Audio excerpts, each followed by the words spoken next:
Hello everyone. Today I discuss distinction between the culpable homicide and murder. तो ये basically बहुत important topic है जिसमें हम सबको बहुत ज्यादा कंफ्यूजन होता है। वास्तव में ये ऐसा टॉपिक है में कहा जाए तो शायद कभी भी कंफ्यूजन दूर नहीं होता है कम्प्लीटली।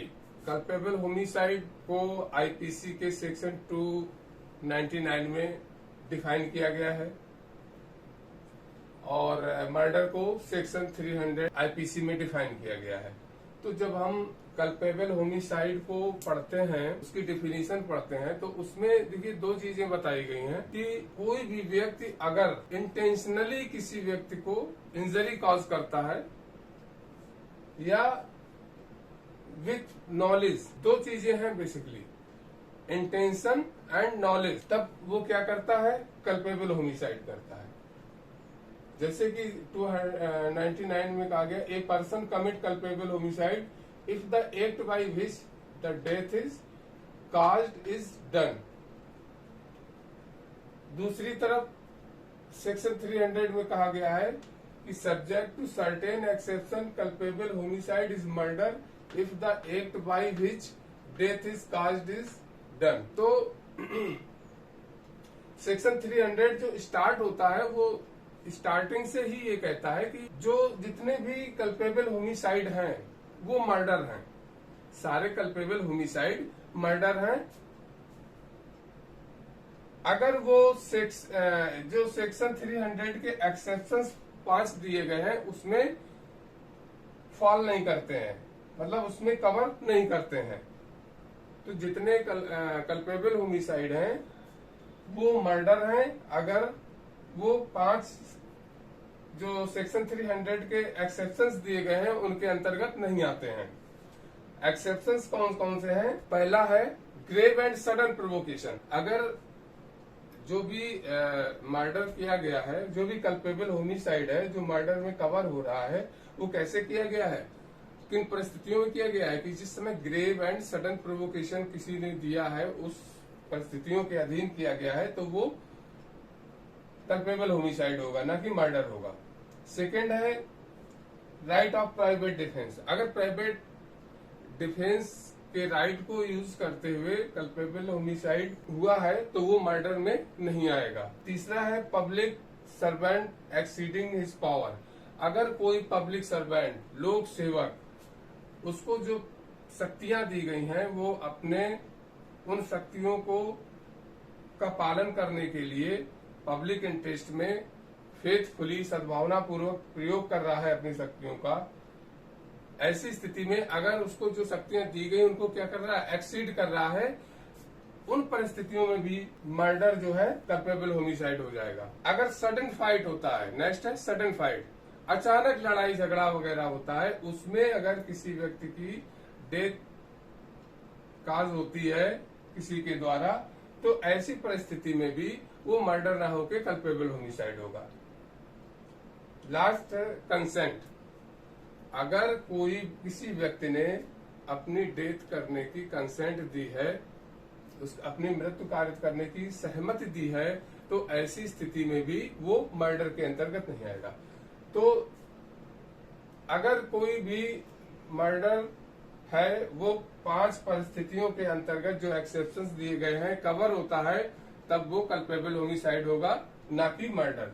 इसके अलावा सारे कल्पेबल होमिसाइड क्या होंगे, मर्डर होंगे। अब जो बेसिक डिफरेंस देखिए कहां से स्टार्ट होता है इसमें। पहला है with the intention of causing death. जो a person commit culpable homicide if the act by which the death is caused is done, तो ये with the intention of causing death, ये डेथ करने के, मृत्यु कारित करने के आशय से ऐसा कोई कार्य किया जाना चाहिए। इधर सेक्शन 300 में भी कहा गया है कि with the intention of causing death. तो अब यहाँ पे सबसे ज्यादा कंफ्यूजन ये होता है कि दोनों में सेम है, with the intention of causing death, with the intention of causing death. अगर किसी व्यक्ति की मृत्यु इस आशय से की गई है कि उसकी हमें मृत्यु कारित करना है, तो बेसिकली अगर इंटेंशन है तो वो मर्डर होगा। इन ऑल सर्कमस्टांसेस अगर विद इंटेंशन किसी व्यक्ति की डेथ काज की गई है तो वो सारे सर्कमस्टांसेस में, सारी परिस्थितियों में क्या होगा, मर्डर होगा, अगर वो उन 5 एक्सेप्शंस के अंतर्गत नहीं आता है। तो इस पॉइंट में एकदम क्लियर सी चीज है कि अगर विद द इंटेंशन किसी व्यक्ति की मृत्यु पारित की जाती है, तो ऐसी परिस्थितियों में अगर इन 5 एक्सेप्शंस के अंतर्गत मामला नहीं आता है तो वो हमेशा मर्डर होगा, फिर वो कल्पेबल होमिसाइड नहीं हो सकता है। इसमें आई थिंक क्लियर हो गया होगा। नेक्स्ट है with the intention of causing such bodily injury as is likely to cause. अगर किसी व्यक्ति को ऐसी शारीरिक क्षति कारित करने के आशय से इंजरी की गई हो, ठीक है, किसी व्यक्ति को जिससे मृत्यु होना संभावित है, किसी व्यक्ति को इस इंटेंशन के साथ इंजरी की गई हो कि उससे क्या हो, वो ये जान रहा है कि वो समझ रहा है कि इससे मृत्यु कारित होना संभाव्य है, लाइकली है। बॉडली इंजरी जो दी जा रही है उससे क्या है, as is likely to cause death, वो मृत्यु कारित करना संभव हो सकता है उसका। इसके साथ इसका दूसरा पॉइंट लीजिए, with the intention of causing such bodily injury as the offender knows to be likely to cause the death of the person to whom the death is caused. यहाँ पे देखिए दोनों में डिफरेंस क्या है कि यहाँ पे उसको इस बात की संभावना है कि जो वो इंजरी दे रहा है, जो बॉडली इंजरी दे रहा है, उससे मृत्यु कारित करना संभाव्य है। यहाँ पे क्या है, ऑफेंडर नोज वर्ड यूज किया गया है। ऑफेंडर नोज मतलब जो अभियुक्त है वो जानता है कि हम जो कार्य कर रहे हैं, जिस कार्य के द्वारा किसी व्यक्ति को शारीरिक क्षति कारित कर रहे हैं, ठीक है, उससे मृत्यु कारित होना संभाव्य है। तो यहाँ पे अब इसको देखिए, ऐसे कंफ्यूजन अब भी होगा, इसको एक हम एग्जाम्पल के थ्रू समझते हैं। जैसे सपोज कर लीजिए इसका बी है, तो यहाँ पे इंटेंशन है, यहाँ पे भी है इंटेंशन, यहाँ पे भी है।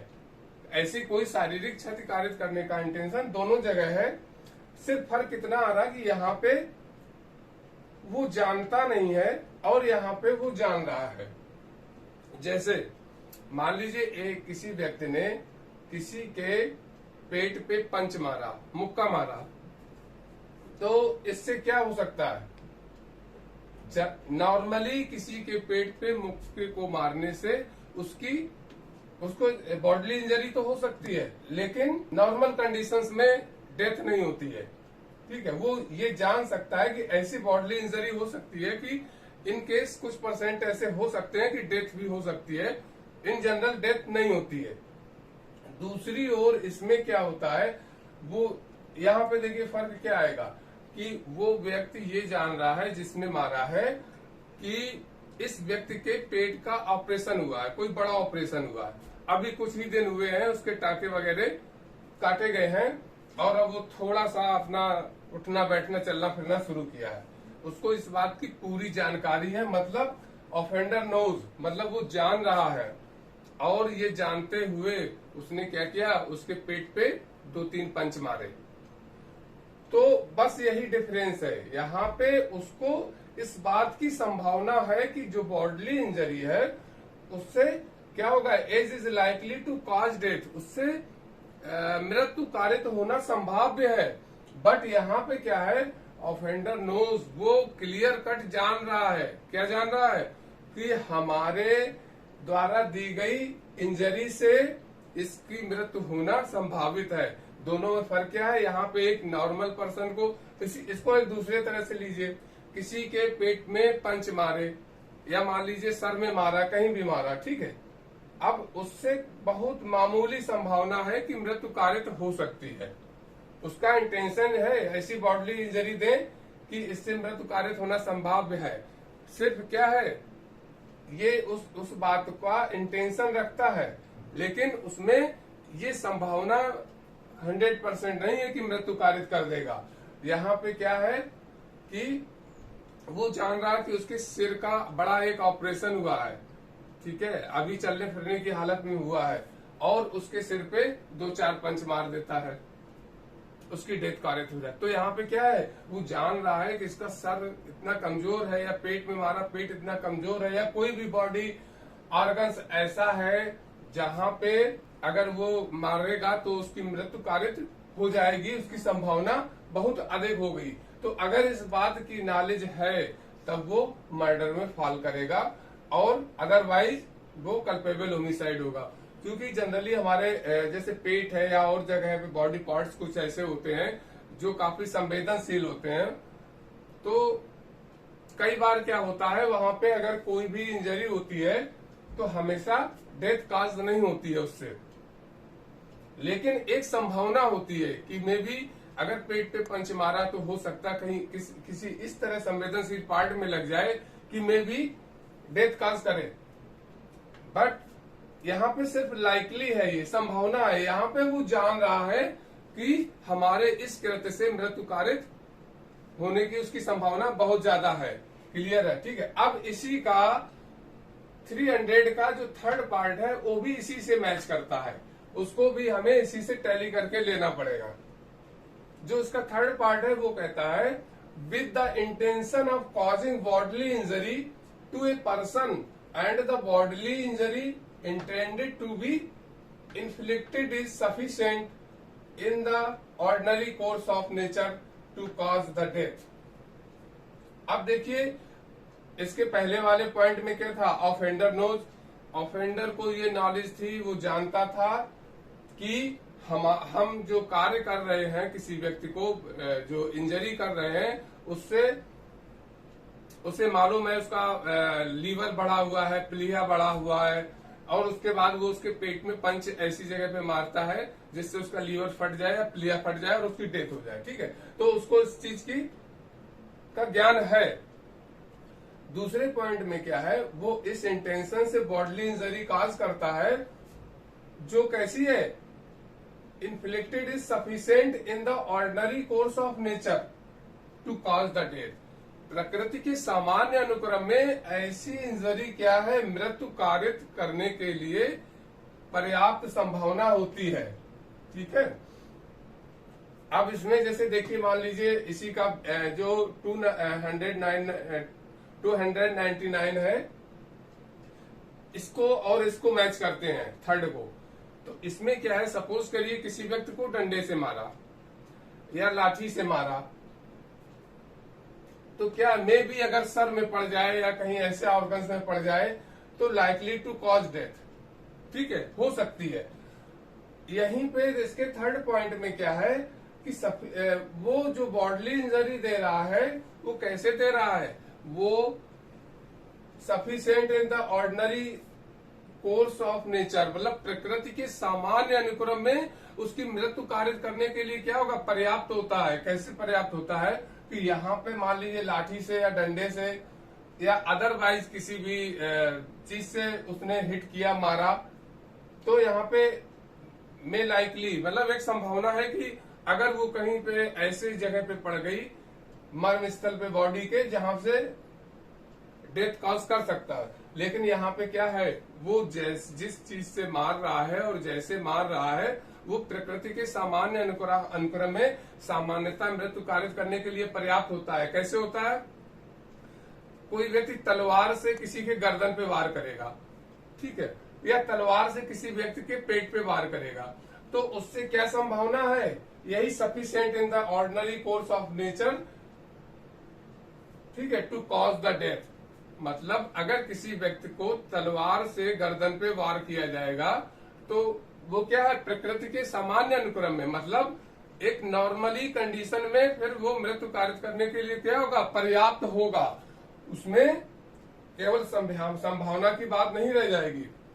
यहाँ पे कोई व्यक्ति किसी को लाठी मारता है तो मे भी हो सकता कि सर पे किसी ऐसे जगह पे लग जाए कि may be likely to cause death, but यहाँ पे प्रकृति के अनुक्रम में सफिशिएंट है, ऑर्डिनरी कोर्स ऑफ नेचर में सफिशिएंट है। क्योंकि हम सब जानते हैं किसी को तलवार से गर्दन पे वार करेंगे तो वो केवल लाइकली नहीं है, लगभग मृत्यु कारित होना पर्याप्त होता है।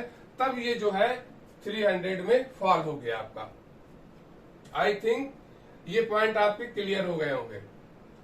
इसके बाद इसका लास्ट पॉइंट है, with the knowledge that the act is likely to cause death. और 300 का जो लास्ट पॉइंट है, with the knowledge that the act is so imminently dangerous that it must in all probability cause death और such bodily injury is likely to cause death. देखिए यहाँ दो, इसमें क्या है, अभी तक हम लोगों ने जो पॉइंट पढ़े उसमें इंटेंशन था, जो भी या तो विद इंटेंशन कॉजिंग डेथ कार्य किया गया है या with intention causing such bodily injury जिससे लाइकली टू डेथ, ठीक है। लेकिन इसमें क्या है, नॉलेज है, इन दोनों पॉइंट में नॉलेज है। अब यहाँ पे देखिए जो 299 का पॉइंट है कि सपोज करिए, इसको एक एग्जांपल से देखते हैं। मान लीजिए एक व्यक्ति है, कोई कॉलोनी है, ठीक है, और सुबह का टाइम है, 3-4 बजा है, अर्ली मॉर्निंग का, उस समय जनरली भीड़ भाड़ नहीं होती है, और वो वहां पे क्या कर रहा है, बहुत रैश एंड नेग्लिजेंटली ड्राइव कर रहा है।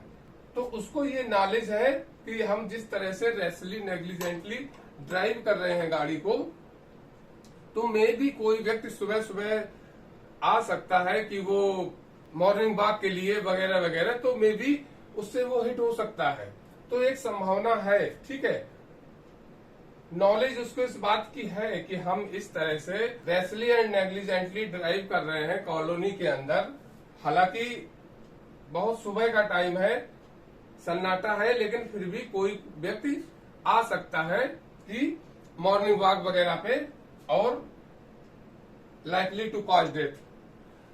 वहीं दूसरी ओर पे जो हमारा 299 है, इसमें जो एक्ट है वो कैसा हो रहा है, वो so imminently dangerous it must in all probability cause death और सच बॉडली इंजरी।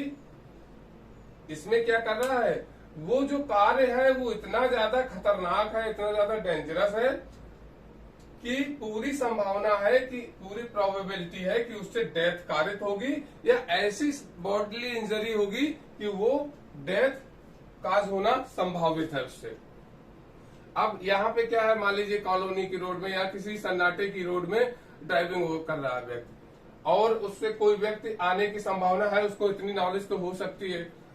यहाँ पे क्या है, कोई व्यक्ति कार को 100 की स्पीड में चला रहा है, बहुत भीड़ भाड़ वाले इलाके में, ठीक है, ऐसे घुमा के लहरा के चला रहा है, और उसी रोड पे आगे स्कूल्स वगैरह भी हैं, ठीक है, हॉस्पिटल्स वगैरह भी हैं, जहां अक्सर बच्चे निकलते रहते हैं और पेशेंट वगैरह आते जाते रहते हैं।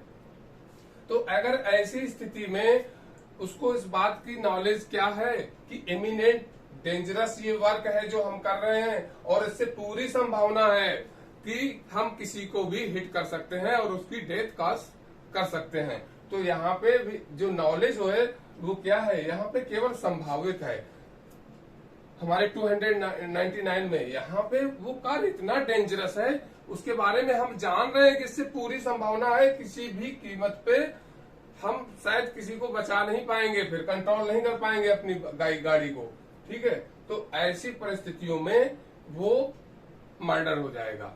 तो इन सारे पॉइंट्स के अंतर्गत ये जो डिफरेंस है आर वर्सेस गोविंदा के केस में 1876 में जस्टिस मेलविल ने किया था, और आज भी इन्हीं पॉइंट पे पूरा टेस्टिफाई कोर्ट्स करते हैं।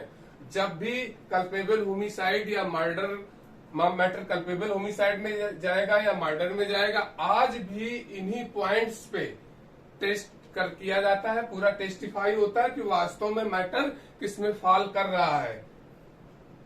इसके साथ इसमें मेन तो केस आपका आर वर्सेस गोविंदा हो गया, जिसमें जस्टिस मेलविल ने ये पॉइंट बताए थे, ये ग्राउंड बताए थे, जिनके आधार पे दोनों के बीच में डिफरेंस लिया जाता है। इसके साथ इसमें दो केस और हैं, state of Andhra Pradesh versus Ponnaiah 1977 supreme court, दूसरा है Buddhilal versus state of Uttarakhand 2009 supreme court. इन state of Andhra Pradesh versus Ponnaiah के केस में भी सुप्रीम कोर्ट ने यही डिसाइड किया था कि अगर जो एक्ट है, जो कार्य है, उसमें संभावना इतनी प्रबल है कि उससे मृत्यु कार्य करने की संभावना, उसकी डिग्री एक्ट की जितनी भी अधिक होगी तो वो कार्य क्या होगा, मर्डर होगा। और अगर लाइटली है तो वो 299 में आएगा। तो आई थिंक आपका ये क्लियर हुआ होगा। अगर वीडियो आपको अच्छा लगा हो तो प्लीज लाइक एंड शेयर करें, सब्सक्राइब करें। नेक्स्ट वीडियो में हम लोग फिर से मिलेंगे एक नए टॉपिक के साथ। Thank you.